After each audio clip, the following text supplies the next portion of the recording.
This video is for the 1977 animated version of The Hobbit. It was directed by Jules Bass and Arthur Rankin Jr. The music composer was Murray Laws.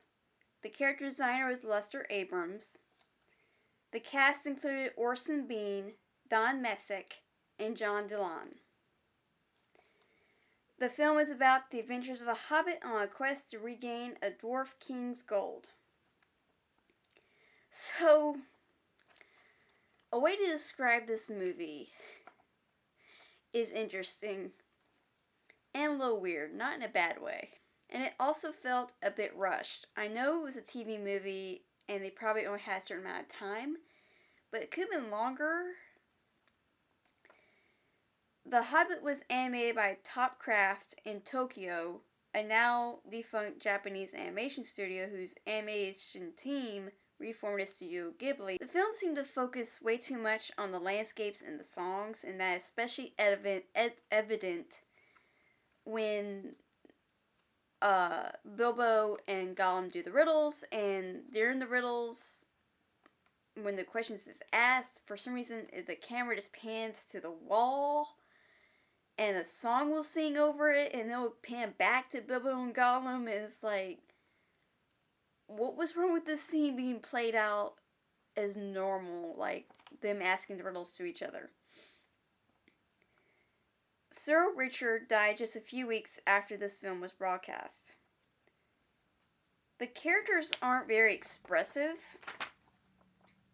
and the few times they do react, most of the time they have the same look on their face. And so from here are some spoilers.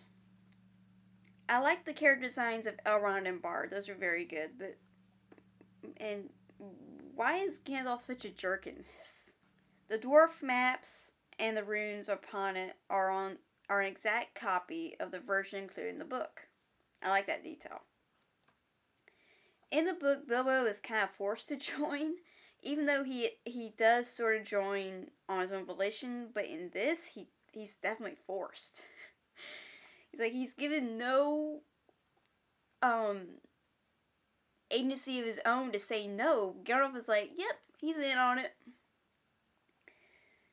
And Bilbo is kind of a coward in this. When the trolls take the dwarves, he randomly runs into a cave and finds weapons.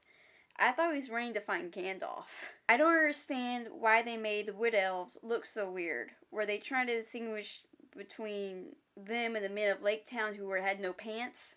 The only reason Bilbo keeps a log is that so there can be unnecessary narration and pass over scenes. I know again they probably most likely had limited time. Gollum looks like a weird mix between Kermit and a bat. And Smaug looks like a weird mix between an angry cat and a bat. What was going on at this animation studio? And why does Smaug have flashlight eyes? So in the book, Bilbo is knocked unconscious. The movie, perhaps due to an anti-war bias at the time, states that he simply doesn't understand war. And then hides behind a stone, using the ring to become invisible, and watching the entire battle.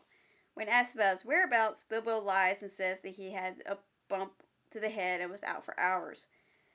But that still makes him look like a coward. So basically, this movie turned him into a liar and a coward. I'm not into that. And Thorin says that he would take his words and deeds back at the gate. What words and deeds? If you're going to repeat lines from the book, put the scene in. It makes no sense. And I was really surprised at how much, even though he's bandaged, at how much blood they actually had on Thorin.